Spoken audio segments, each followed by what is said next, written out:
Chapter 5. Stand-in for a hero. A lone girl was making her way through the woods on the Serendia Academy campus. She was in her late teens and wore the school's uniform. Her hair was black, and her eyebrows were just a little bit thicker than those of other girls her age. With winter so near at hand, every step brought the crunch of dead leaves.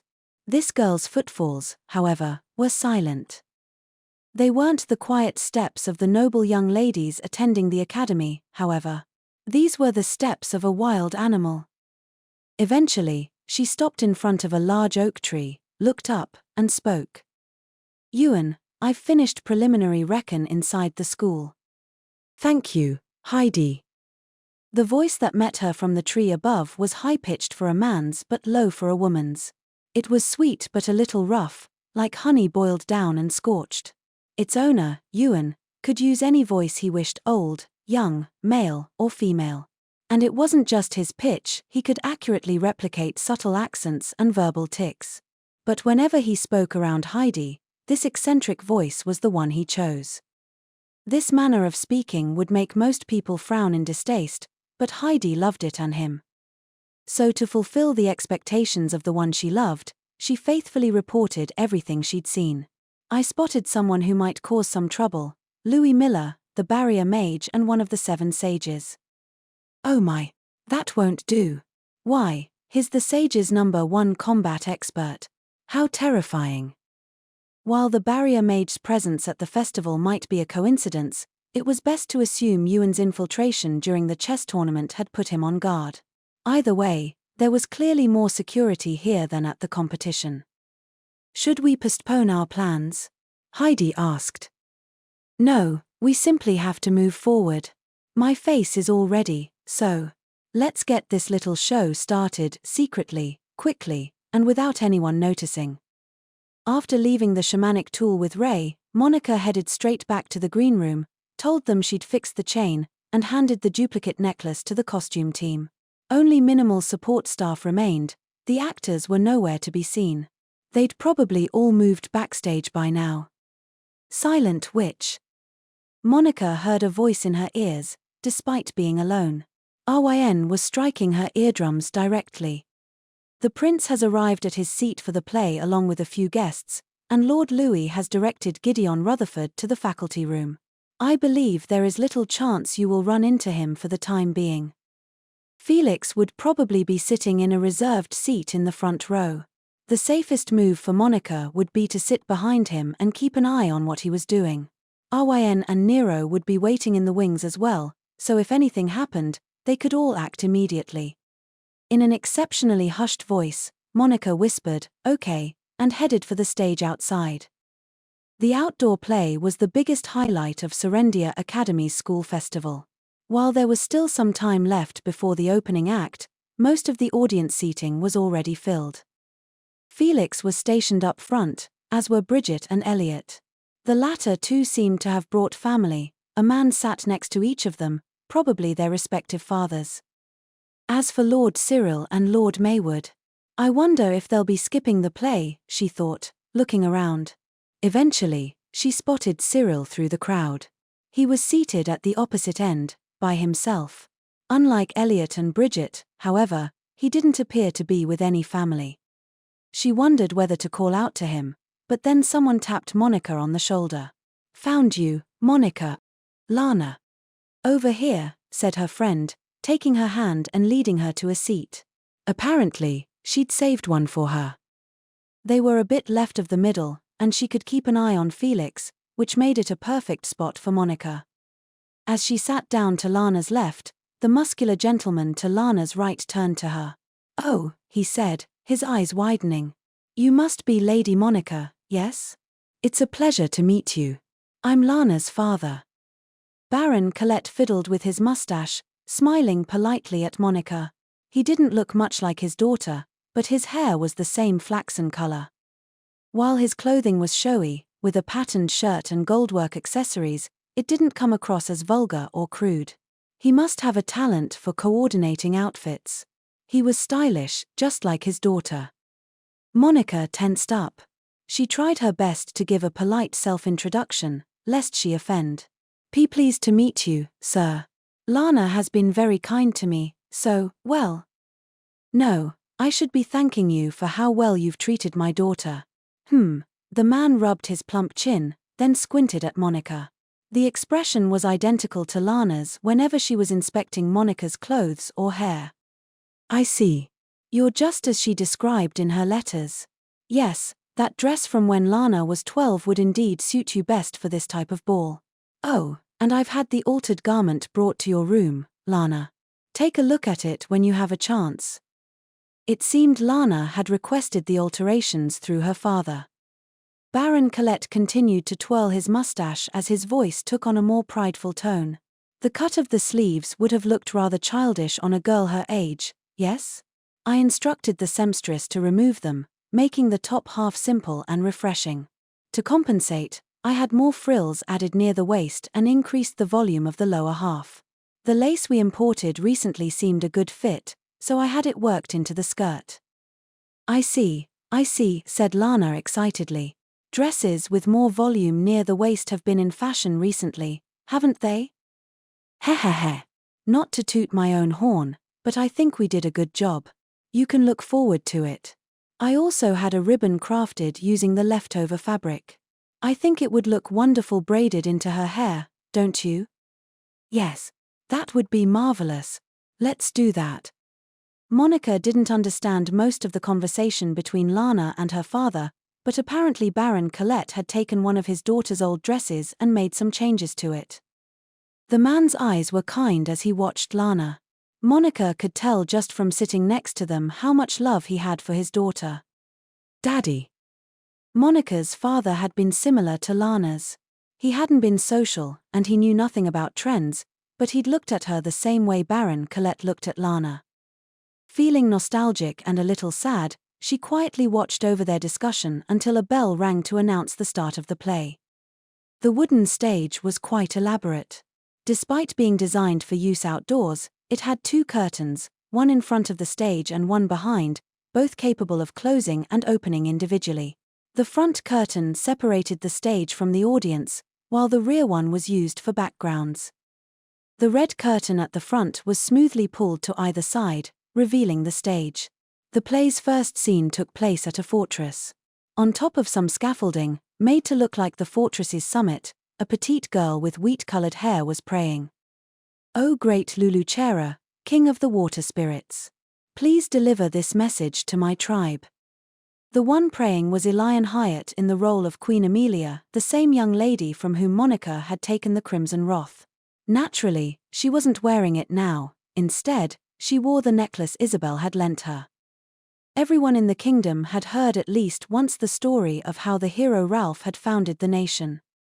Long ago, before these lands were unified into a single country, 7 tribes had been in a state of constant conflict with one another. Ralph, a young man from the Earth tribe, received a command from Arcredo, king of the Earth spirits, to unify the 7 disparate groups. Then, after a long journey, he eventually accomplished just that. In the end, he traveled to the land of the dragons. There, he felled a black dragon and founded the kingdom of Ridil. It was a long story, so the play was split into 2 parts. One portrayed his adventure to unify the 7 tribes and the other his final battle against the dragon. The one playing the main character, Ralph, was a tall, blonde-haired boy.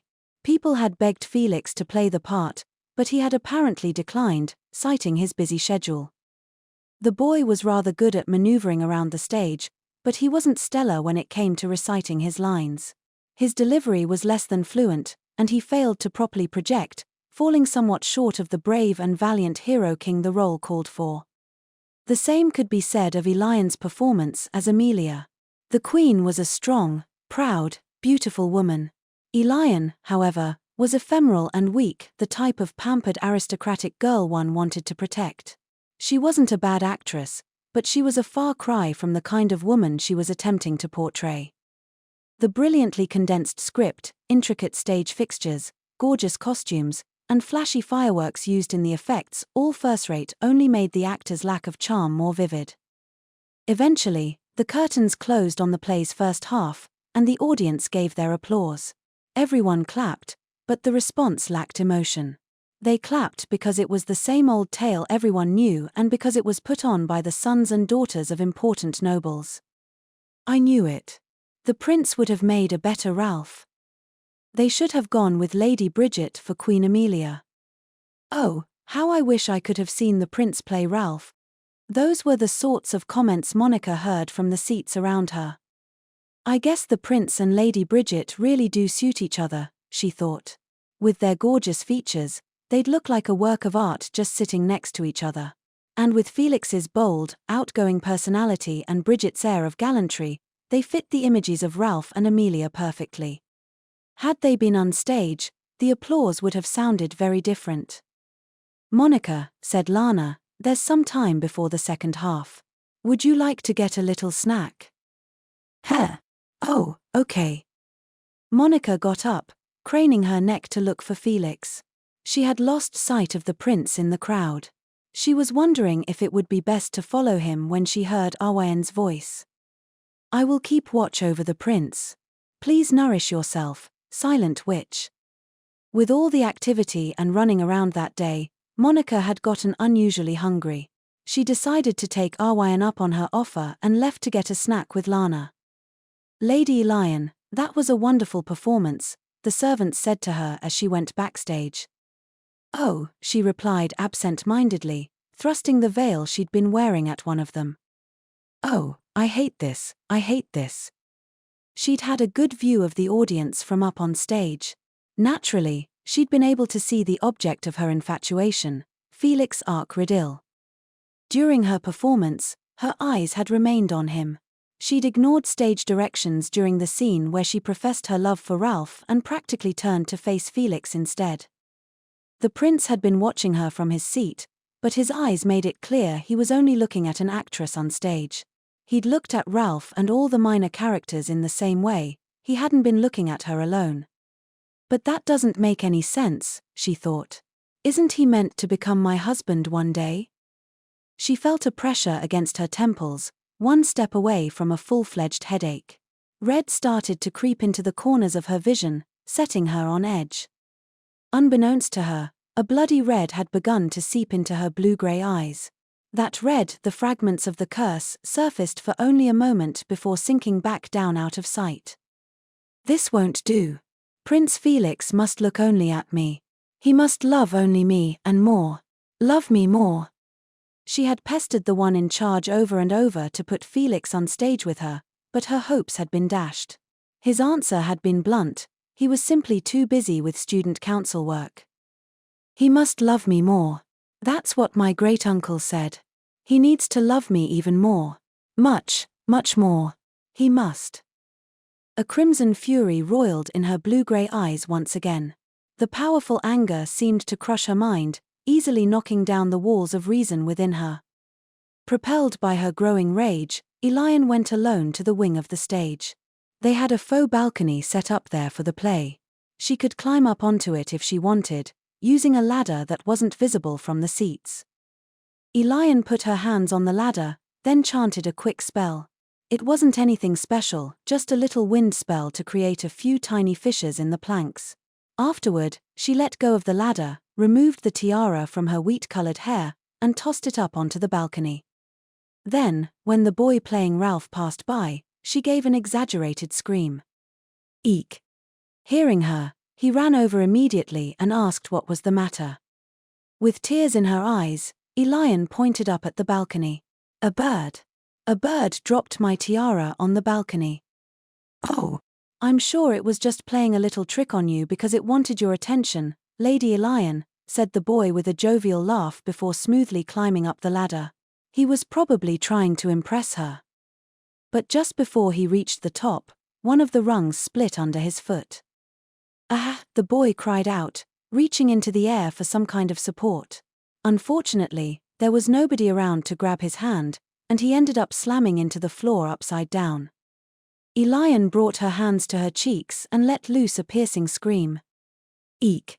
Someone, anyone, help! Lana and Monica returned to the advanced building to get a snack. Lana's father, Baron Colette, had some business talks to settle with certain nobles attending the festival. With the summer social season over and fewer parties being held, Serendia Academy's school festival was an important arena for such interaction, at least for those invited. During the festival, the cafeteria was open to everyone, and naturally, it was packed. To ameliorate this, the school had provided several classrooms as dining spaces for light fare and tea parties. You know, I heard Glenn is helping out in the refreshment area. Monica's eyes went round. The ever-energetic Glenn Dudley was the son of a butcher and would gladly hold a barbecue behind the school if given the chance. Apparently, he had made friends with the kitchen staff, and now he was helping them. Since they were going for snacks, Lana suggested they check up on him. Monica agreed without argument. The halls were packed now that the play's first half had just ended, but Lana smoothly wove her way through the crowd. As long as she kept up, even Monica had little trouble following. "You're really good at walking in crowded places, Lana," she said. Lana giggled. "Our local bazaars are even crazier than this, you know. One mistake and you're stuck for good." "Oh." She stopped, her eyes on something in front of them. Monica followed her gaze. They could see Felix surrounded by several students. Monica recognized the others, two, the one in charge of the play and a few of her colleagues responsible for various aspects of the performance. Lana, who supervised costumes, tilted her head to the side in confusion. "I wonder if something happened." Just then, a bespectacled girl near Felix spotted Lana and waved at her. "Lady Lana Colette. Perfect timing. As the costume director, would you mind helping us convince the prince?" "Lady Mabel. Did something happen?" asked Lana dubiously. The girl in the glasses, Mabel, began to speak quickly, her face flushing from the effort. "The student playing Ralph fell from a stage set and injured himself. He broke his arm and won't be able to continue. We need a replacement." Monica and Lana both looked at her in shock. Ralph was the play's main character. It wouldn't be easy to replace him. Then all these people are swarming around the prince because... Quickly understanding the situation, Monica shot a glance at Felix. He returned a troubled look, lowering his brows. "Yeah, they're begging me to take his place," he said. "I'm not quite sure what to do." Apparently, he wasn't very into the idea. And yet Mabel, gesticulating madly, continued her desperate attempts at persuasion. "But, sir, oh heavens. At this point, if you don't agree, we shall have to call off the play. The god of the arts is always posing me trials to overcome, and only in triumph shall I earn the praise and applause of the audience." Felix gave the practically intoxicated Mabel an uncomfortable smile. He was probably just as reluctant to call off the play as anyone else. It was the highlight of the festival. With endless calm, he asked Mabel, "Is there no one else you can go to? Not just anyone can play a main character like Ralph. First, he must be tall enough to fit in the costume. Second, while the latter half doesn't have many lines, the main scene is him slaying the dragon. Therefore, he must also be physically capable. Third, and most importantly, sounds don't carry as well outdoors. So he must have a strong voice." Considering all of her conditions, Felix did seem the most suitable for the task. He was tall and attractive with long, slender legs and a body that adhered to the golden ratio. He was also physically talented, always earning praise from his swordplay and riding instructors. Plus, he spoke in front of others on a daily basis and was skilled at making himself heard by a crowd. He never raised his voice, and yet it was mysteriously clear and ringing. Above all, if the nation's second prince was to play the main character, the kingdom's founder, that alone would rouse the audience to much higher levels of excitement. Monica leaned toward Lana and whispered, The costumes. Can you not, adjust them?" "I doubt it," she replied. "They were designed with a tall man in mind. If I simply took in the hems, it would look unnatural." In that case, their options were limited. Mabel and the others were desperate to keep Felix in their sights, like snakes cornering their prey. As Monica grew more and more flustered by the tense atmosphere, the door to a nearby classroom opened with a clatter. Meat. Anyone up for some tasty meat? Fresh off the grill. Cooked in soyuz. The loud, working-class accent and the delicious scent of meat washed over the academy's lofty splendor, overriding it. The voice's owner turned to look around, and when his eyes fell on Monica and Lana, he waved. Monica, Lana, I didn't know you were here. We just finished cooking the meat.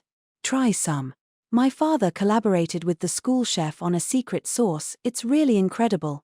You definitely don't want to miss out. With his uniform sleeves rolled up, an apron hanging from his neck, and a bandana wrapped around his forehead, Glenn looked about as far from an academy student as you could get. As the play staff stared blankly at this sudden intruder, Glenn spotted Felix and spoke even louder. Oh, President. Thank you so much for choosing my family to provide the meat today. My mom and dad are both so pleased. I've made them proud enough for a lifetime. Felix's eyes narrowed for a moment as he looked Glenn up and down. He was almost certainly plotting something. I'm happy you're happy, Dudley, he said. Seriously, I don't know how to thank you, President. Oh. Then perhaps you'd be willing to do me a favor.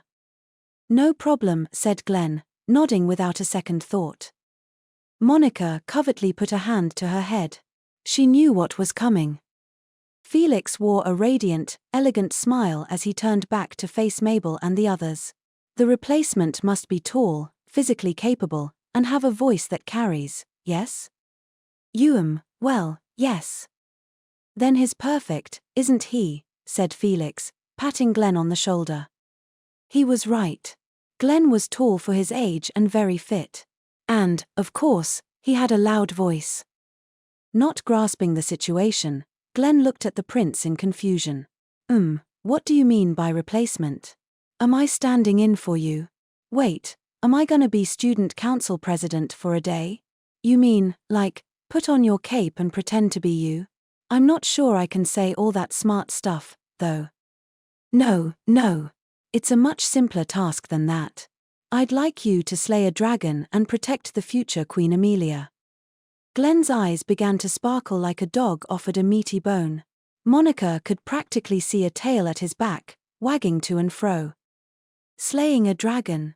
Protecting a heroine. What the heck? That's crazy. And awesome. It is, isn't it?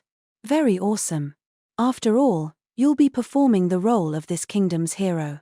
So please turn off that accent, all right? Gotcha, sorry. Got you, Prez. If he thought that counted as turning off his accent, things were looking pretty dire. Felix seemed to approve, however. He pushed Glenn toward Mabel and the others. As you can see, he's raring to go.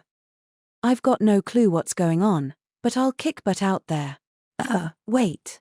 I meant to say, I shall kick butt out there.